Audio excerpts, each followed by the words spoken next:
अशी ही गोल गरगरीत, भरपूर काटे असणारी, अजिबात तेलकट न होणारी, एकदम कुरकुरीत अशी दिवाळीला फराळाच्या ताटामध्ये राणीची भूमिका बजावणारी ही भाजणीची चकली अगदी पारंपरिक पद्धतीने।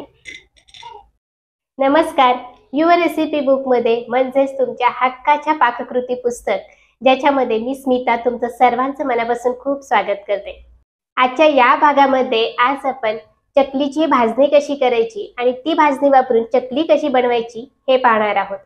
इथं मी आमच्या कोल्हापुरी पद्धतीची चकलीची भाजणी तुमच्यासोबत शेअर करणार आहे।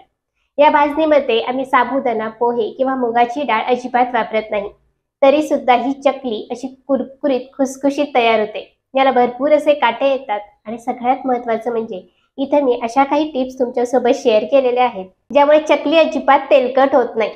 वेळ न घालवता पटकन आजच्या रेसिपीला सुरुवात करूया। तर इथं मी चकलीची भाजणी आधीच तयार करून घेतलेली आहे। 1 किलोच्या प्रमाणामध्ये आज आपण चकली बनवतोय। तर सर्वात आधी ही चकलीची भाजणी कशी करायची ते पाहूयात। कारण भाजणीची चकली जर तुम्हाला परफेक्ट बनवायची असेल तर त्यासाठी आधी भाजणी व्यवस्थित बनणं खूप गरजेचं आहे।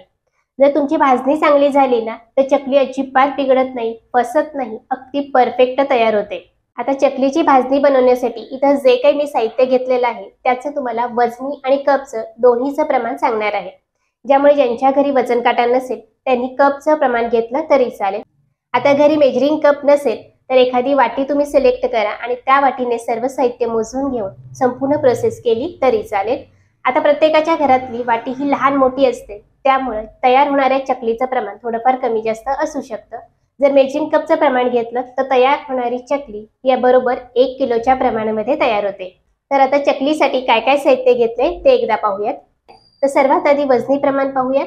इथं आपण तांदूळ घेतलेला आहे 600 ग्रॅम, हरभरा डाळ म्हणजे चणा डाळ घेतलेली आहे 200 ग्रॅम, सोबतच इथं आपण उडदाची डाळ घेतलेली आहे 125 ग्रॅम। बऱ्याच वेळेला चकली करत असताना ती तुटते, तर असं होऊ नये यासाठी इथं उडदाची डाळ आपण वापरलेली आहे। उडदाची डाळ घेताना मात्र खूप जास्त वापरू नका, चकलीची भाजणी खूप चिकटसर तयार होते आणि मग ती साच्यातून व्यवस्थित आपल्याला गाळता येत नाही किंवा त्याची चकली पाडता येत नाही। त्यामुळे उडदाची डाळ खूप जास्त प्रमाणात सुद्धा वापरायची नाही। चकली छान खुसखुशीत होण्यासाठी इथं आपण फुटाणा डाळ वापरतोय। फुटाणा डाळ सुद्धा आपण 125 ग्रॅमच घेतलेली आहे। इथं धने घेतलेले आहेत 10 ग्रॅम आणि जिरे घेतलेले आहेत 5 ग्रॅम। इथं आपण अख्खे धने आणि जिरे भाजणी करतानाच वापरतोय। तुम्हाला जर भाजणीमध्ये वापरायचे नसतील तर धने जिऱ्याची पावडर नंतर चकली करताना वापरली तरी चालेल। आता या सगळ्याचं कपचं प्रमाण पाहूया। तांदूळ 3 कप घेतलेला आहे, हरभरा डाळ 1 कप, त्यानंतर उडदाची डाळ अर्धा कप, फुटाणा डाळ 1 कप, अख्खे धने इथं 3 टेबलस्पून वापरलेले आहेत आणि जिरे 1 ते 2 टेबलस्पून। आता भाजणीसाठी जे साहित्य लागते ते पाहिलं। आता यामध्ये सगळ्यात महत्त्वाचा घटक येतो तो म्हणजे तांदूळ। तर तांदूळ कोणता वापरायचा?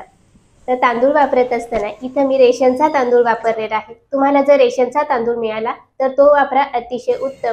जर नाही मिळाला तर तुम्ही कोणताही जाडा तांदूळ इथं वापरू शकता। फक्त ज्या तांदळाचा भात मऊसूत होतो, म्हणजे जसे की इंद्रायणी तांदूळ ज्याचा भात मऊसूत होतो, अशा प्रकारचा कोणताही तांदूळ इथं वापरायचा नाही। आणि दुसरी गोष्ट म्हणजे तांदूळ वापरत असताना नेहमी जुना वापरायचा, नवा तांदूळ शक्यतो चकलीसाठी वापरायचा नाही, कारण नवा तांदूळ असेल तरी त्याचा भात मऊसूत होतो। आता जुना आणि नवा तांदूळ कसा ओळखायचा? तर जो तांदूळ थोडा पिवळसर दिसतो तो तांदूळ जुना असतो, म्हणजे गेल्या वर्षीचं ते पीक असतं, आणि जो तांदूळ पांढरा शुभ्र दिसतो तो नवा तांदूळ या वर्षीचं पीक असतं। असा तांदूळ शक्यतो भाजणीसाठी वापरू नका। आता हे घेतलेलं संपूर्ण जे धान्य आहे यामध्ये फुटाण्याची डाळ आणि धने जिरे बाजूला ठेवूयात आणि बाकीची सर्व धान्य आपण स्वच्छ 2 ते 3 वेळा धुवून घेऊयात। यामध्ये भरपूर पाणी घालायचं आहे आणि हलक्या हाताने डाळ तांदूळ स्वच्छ धुवून यातलं पाणी सगळं निथळून घ्यायचं आहे। तांदूळ धुवत असताना मात्र खूप हाताने रगडून असं धुवू नका, नाहीतर मग तांदळाचे तुकडे पडू शकतात। अगदी हलक्या हाताने धुवायचं आहे, ज्यामुळे याच्यावरची पावडर जी असते ती सगळी धुवून गेली पाहिजे। चकलीची भाजणी करत असताना डाळ आणि तांदूळ नेहमी स्वच्छ धुवून घ्यायचे, वाळवून घ्यायचे आणि मगच वापरायचे। डाळ आणि तांदूळ स्वच्छ धुवून मी चाळणीतून निथळून घेतलेला आहे। याला एका सुती कापडावरती पसरून घेऊयात। डाळ आणि तांदूळ एकसारखं पसरून झाल्यानंतर हवेला चांगलं सुकवून घ्यायचे, साधारण 2 ते 3 तास। कडक उन्हामध्ये वाळवू नका, नाहीतर मग त्याचे तुकडे पडू शकतात। इथे मी डाळ आणि तांदूळ रात्रभर फॅन खाली सुकवून घेतलेला आहे। आता ही सर्व धान्य आपण भाजून घेऊयात। भाजण्यासाठी ही अशी जाड पुडाची आणि खोलगट अशी कढई वापरायची, म्हणजे सर्व धान्य एकसारखं आपल्याला हलवता येतं आणि ते छान भाजलं जातं। सर्वात आधी आपण तांदूळ भाजून घेऊयात। तांदूळ भाजत असताना खूप लालसर डाग पडेपर्यंत भाजू नका, हलकेसे पांढरे होईपर्यंत याला भाजून घ्यायचंय। गॅस मध्यम ठेवायचा आहे आणि सतत हलवत राहायचंय। तांदूळ आपण भाजून घेऊ। चकलीसाठी डाळ आणि तांदूळ भाजत असताना खूप लालसर होईपर्यंत भाजायचं नाही, कारण धान्यांमध्ये थोडासा ओलसरपणा असेल तरच चकलीला नंतर चिकटपणा येतो आणि चकली गाळत असताना तुटत नाही। तुम्ही खूप लालसर होईपर्यंत धान्य भाजून घेतली तर त्यातला ओलसरपणा कमी होतो आणि चकली करत असताना ती सारखी तुटत राहते। त्यामुळे धान्य खूप लाल डाग पडेपर्यंत भाजू नका। इथे आपले तांदूळ चांगले भाजून झालेले आहेत, थोडे पांढरट असे दिसत आहेत। याला एका प्लेटमध्ये काढून घेऊयात। प्लेटमध्ये काढत असताना डायरेक्ट प्लेटमध्ये ओतू नका, कारण या तांदळामध्ये बरीचशी उष्णता असते आणि जर तुम्ही डायरेक्ट प्लेटमध्ये ओतलं तर त्याला वाफ धरल्यासारखं होतं आणि तांदूळ पुन्हा ओलसर होण्याची शक्यता असते। त्यामुळे एखादं सुती कापड घ्यायचं आहे आणि या सुती कापडावरती हा तांदूळ सगळा ओतून घेऊ। आता यानंतर आपल्याला हरभरा डाळ भाजून घ्यायची। डाळ सुद्धा मध्यम गॅस करून हलका तांबूस रंग येईपर्यंत भाजून घेऊ। डाळ भाजत असताना सुद्धा सतत हलवत राहा, याला अजिबात असं सोडू नका। मध्यम आचेवरती डाळ भाजून घेतली। एवढी डाळ भाजण्यासाठी मला 10 ते 12 मिनिटं लागलेली आहेत। हरभऱ्याची डाळ भाजून झालेली आहे। आपण तांदूळ भाजून घेतले त्यावरच याला सुद्धा काढून घेऊ। यानंतर आपल्याला उडदाची डाळ भाजून घ्यायची आहे। उडदाची डाळ ही आकाराने लहान असते, त्यामुळे ती पटकन भाजली जाते, म्हणून गॅस कमी करायचा, कारण कढई खूप तापलेली असते। गॅस कमी करून ही डाळ सुद्धा सतत हलवत राहून भाजून घेऊ। 4 ते 5 मिनिटांमध्ये उडदाची डाळ सुद्धा आपली भाजून तयार आहे। याला सुद्धा आपण मगाच्या डाळ तांदळावरती काढून घेऊ। यानंतर आपल्याला धने जिरे भाजून घ्यायचे। तर धने आकाराने मोठे असतात, त्यामुळे आधी ते कढईमध्ये घालायचे, अर्धा मिनिट किंवा 1 मिनिटभर याला परतून घ्यायचं आणि मग यामध्ये नंतर जिरे घालायचे। पुन्हा अर्धा ते 1 मिनिट परतून घेऊयात। धन्या जिऱ्याचा खमंग वास यायला सुरुवात झाली की धने जिरे सुद्धा कढईतून काढून घेऊ आणि आपल्या धान्यांवरती ओतून घेऊ। आता हे सर्व धान्य अगदी पातळ असं पसरून घेऊयात आणि पूर्णपणे गार करून घेऊ। सर्व साहित्य पूर्ण गार झाल्यानंतर यामध्ये आपल्याला फुटाण्याची डाळ घालायची आहे। फुटाण्याची डाळ ही आधीच भाजलेली असते, त्यामुळे इथे मी भाजून घेतली नाही।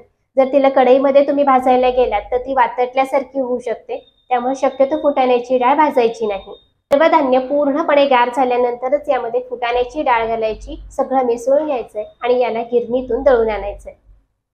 चकलीची भाजणी ही डाळीवरती किंवा चकलीच्या भाजणीवरती शक्यतो दळून आणा, गव्हावर किंवा ज्वारीवरती दळून आणू नका, त्यामुळे भाजणीची चव बिघडू शकते आणि चकली सुद्धा बिघडते।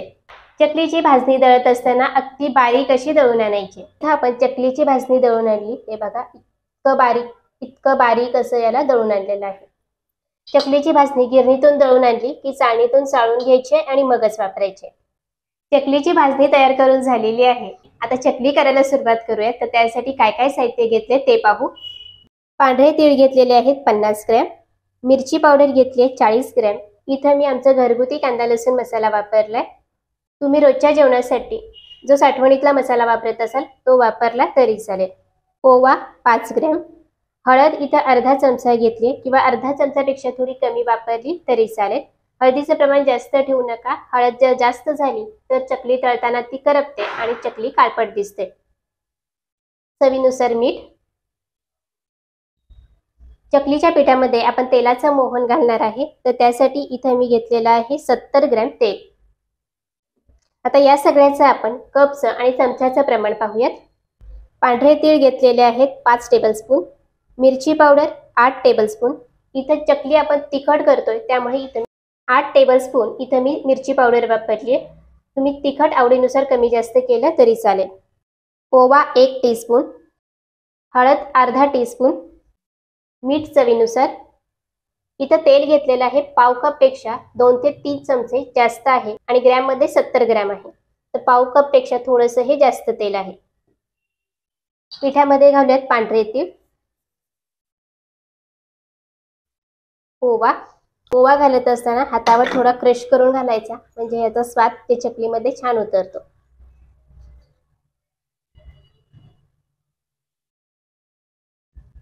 हळद, चवीनुसार मीठ,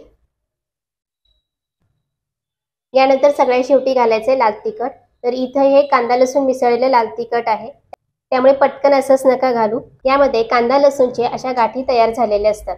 चकली गाळत असताना या गाठी साच्याच्या होलमध्ये अडकू शकतात आणि चकली व्यवस्थित पडत नाही. त्यामुळे काय करायचं, याला आपल्याला चाळून घ्यायचं.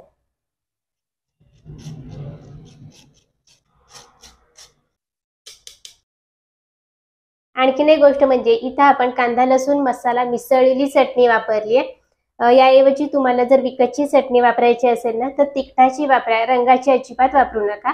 कारण रंगाची जर चटणी तुम्ही चकलीसाठी वापरली तर चकली तळल्यानंतर ती लालसर सुरेख दिसते, पण थोडे दिवसानंतर त्याचा रंग हळूहळू उतरत जातो आणि चकली पांढरट होते.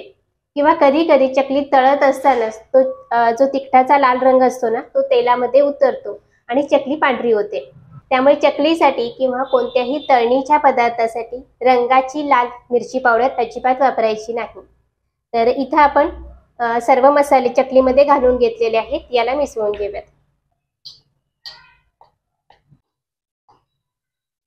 इथं मी संपूर्ण 1 किलो भाजणी वापरून चकली बनवते. पण तुम्हाला जर एकाच वेळेला एवढं पीठ वापरून चकली करायची नसेल तर तुम्ही अर्धा किलोचं पीठ घेऊन चकली केलीत तरी चालेल. इथं जे काही सर्व साहित्य दिलेलं आहे ते निम्म्या प्रमाणामध्ये वापरून तुम्ही चकली करू शकता. आणि जी भाजणी आपण तयार करून घेतलेली आहे ती जवळपास 3 महिने किंवा 4 महिने सुद्धा आरामात टिकते, अजिबात खराब होत नाही. फक्त त्यापेक्षा जास्त दिवस जर ठेवली तर चकलीचा जो खमंगपणा आहे त्याचा वास किंवा सुगंध थोडाफार कमी होऊ शकतो. सर्व मसाले या पिठामध्ये मी एकसारखे व्यवस्थित मिसळून घेतले. आता जे आपण तेल घेतलेलं आहे या तेलाचं आपण मोहन तयार करून घेऊ. तर त्यासाठी हे घेतलेलं संपूर्ण तेल आपण तडका पॅन मध्ये घालू. तर तेल इथं मी कडकडीत गरम करून घेतले. तेल गरम झाले कसं ओळखायचं, तर आपण जी भाजणी घेतलेली आहे त्यातलं चिमूटभर पीठ यामध्ये घालायचं. हे बघा, लगेच यावरती फेस आला, बबल्स आलेले आहेत, पण ते अजिबात करपलेले नाहीयेत. याचा अर्थ तेल आपलं व्यवस्थित गरम आहे. आता हे तेलाचं कडकडीत मोहन आपण या भाजणीवरती घालून घ्यायचंय.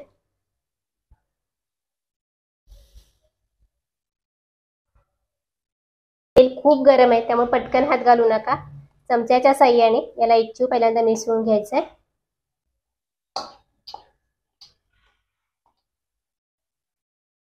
हाताला सोसवेल इतकं कोमट झालं की मग नंतर हाताच्या साह्याने हे तेलाचं मोहन या पिठाला व्यवस्थित चोळून घ्यायचंय.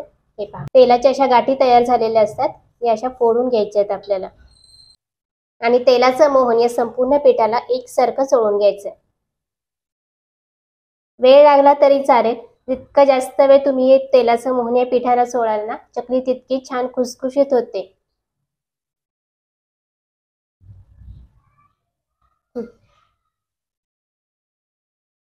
तर इथे मी संपूर्ण तेलाचं मोहन या पिठाला चोळून घेतलेलं आहे. रंग तुम्ही बघू शकता, आत्ताच बदललेला दिसत असेल आणि पीठ सुद्धा अगदी मोकळं मोकळं छान तयार झालेलं आहे. चकलीसाठीचं पीठ आपलं तयार झालेलं आहे. आता काय करायचंय, पीठ मळण्यासाठी आपल्याला पाणी गरम करायला ठेवायचंय. तर मेजरिंग कपचं आणि या वाटीचं प्रमाण माझं सारखंच आहे, त्यामुळे या वाटीनं मी 2.5 वाटी पाणी घेते. तुम्ही मेजरिंग कपनेच 2.5 वाटी पाणी गरम करायला ठेवायचं.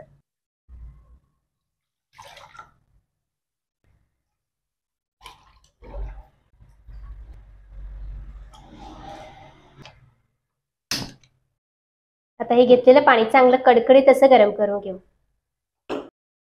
पाण्याला उकळी आली की गॅस बंद करायचंय आणि हे उकळलेलं पाणी आपल्याला या चकलीच्या भाजणीवरती घालायचंय. ते एवढं संपूर्ण पाणी आपण हे पीठ मळण्यासाठी वापरणार आहे. तर सगळं एकदम नाही घालायचं, लागेल तसं थोडं थोडं यामध्ये घालायचं. पाणी खूप गरम आहे त्यामुळे पटकन हात नाही घालायचा, याला चमच्याने मिसळून घ्यायचं आणि लागेल तसं थोडं थोडं पाणी घालून हे पीठ आपण भिजवून घेऊ.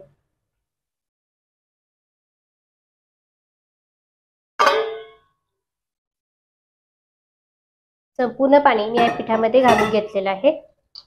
आता याला एकजीव मिसळून घेऊया.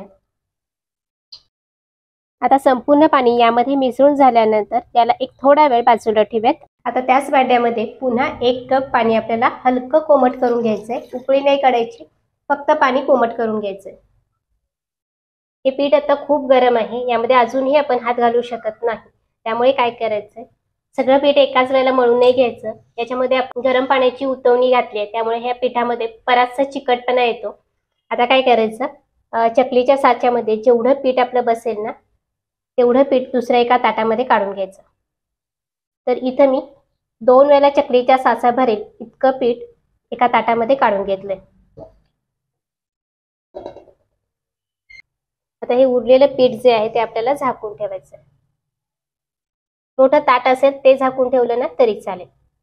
जसं लागेल तसं थोडं थोडं पीठ यामधलं काढायचंय आणि आपण चकलीसाठी मळून घ्यायचंय. सुरुवातीला आपण हे पीठ आहे त्याच गरम पाण्यामध्ये एकत्र करून घेऊ.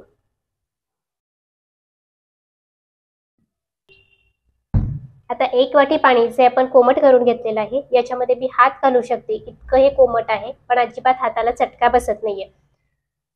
त्यातलं थोडं थोडं पाणी घालून हे पीठ थोडंसं मऊसूत करून घेऊ. लक्षात घ्या, चकलीचं पीठ भिजवताना आपल्याला पाणी कोमट किंवा सोमळच वापरायचंय, गार अजिबात वापरायचं नाही, नाहीतर मग चकली करत असताना ती सारखी तुटते.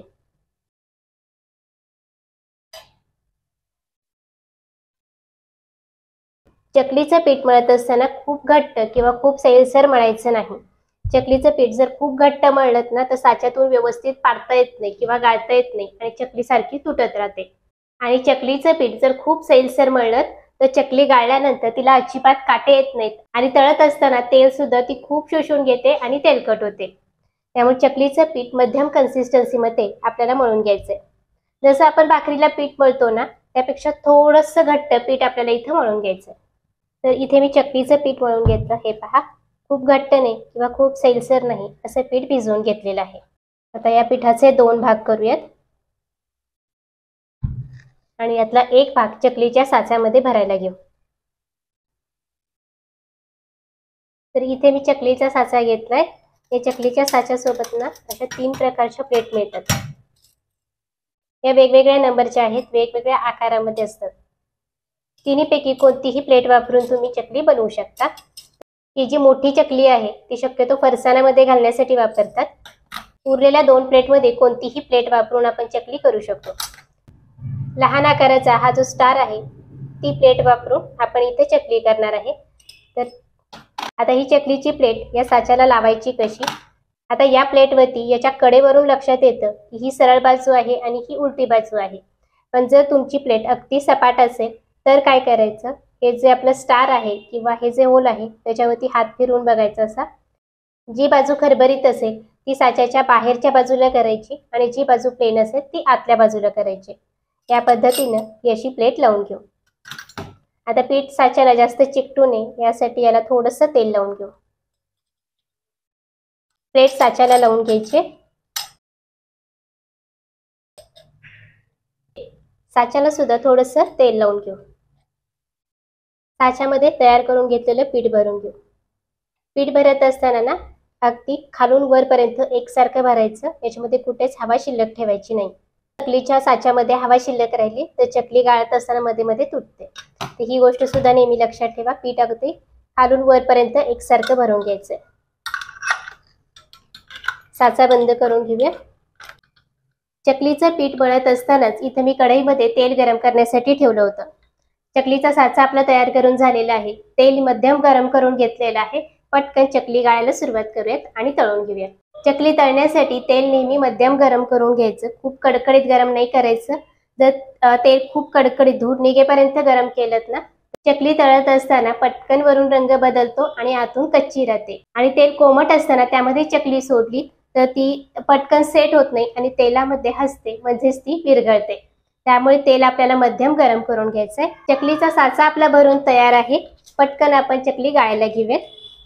इथं मी बटर पेपर घेतलाय. तुमच्याकडे बटर पेपर नसेल तर एखाद्या ताटलीमध्ये चकली गाळून घेतली तरी चालेल.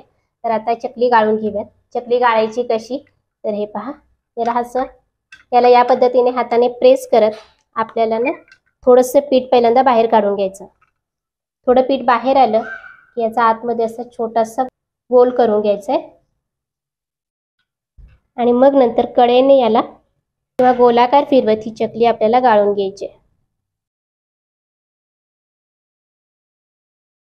चकली पूर्ण गाळून झाली की शेवटचं जे टोक आहे ते थोडंसं असं प्रेस करायचं. आतला जो भाग आहे तो सुद्धा हलकासा असा प्रेस करून घ्यायचा. पहिली चकली आपली गाळून तयार झाली.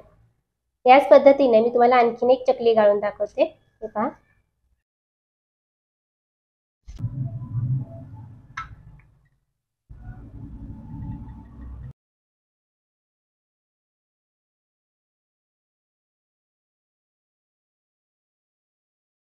चकलीचा हा शेवटचा भाग इथेच हलकासा प्रेस करून घ्यायचा.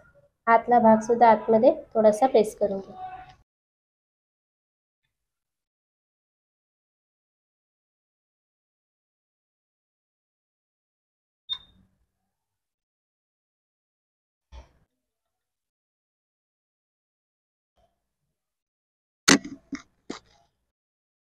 तेल इथं मी मध्यम गरम करून घेतलंय. त्यामध्ये छोटासा गोळा टाकून बघायचा.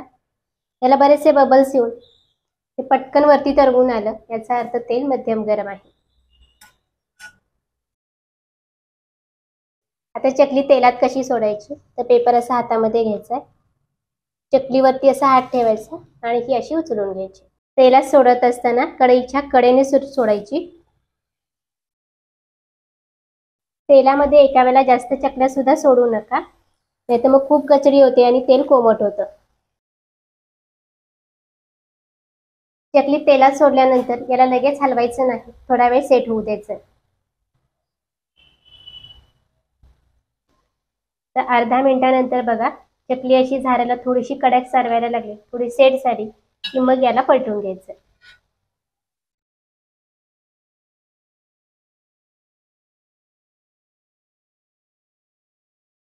चकली पलटून झाल्यानंतर पुन्हा अर्धा ते 1 मिनिट दुसरी बाजू तळून घेऊ.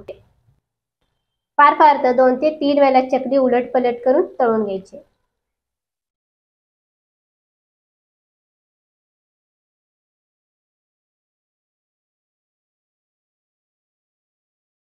साधारण अर्धा ते 1 मिनिटानंतर तुम्ही पाहू शकता या तेलावरचे बरेचसे बबल्स कमी झालेले आहेत आणि चकली अशी तळाशी जाऊन बसताना तुम्हाला दिसत असेल. याचा अर्थ चकली आतपर्यंत व्यवस्थित तळली गेलेली आहे.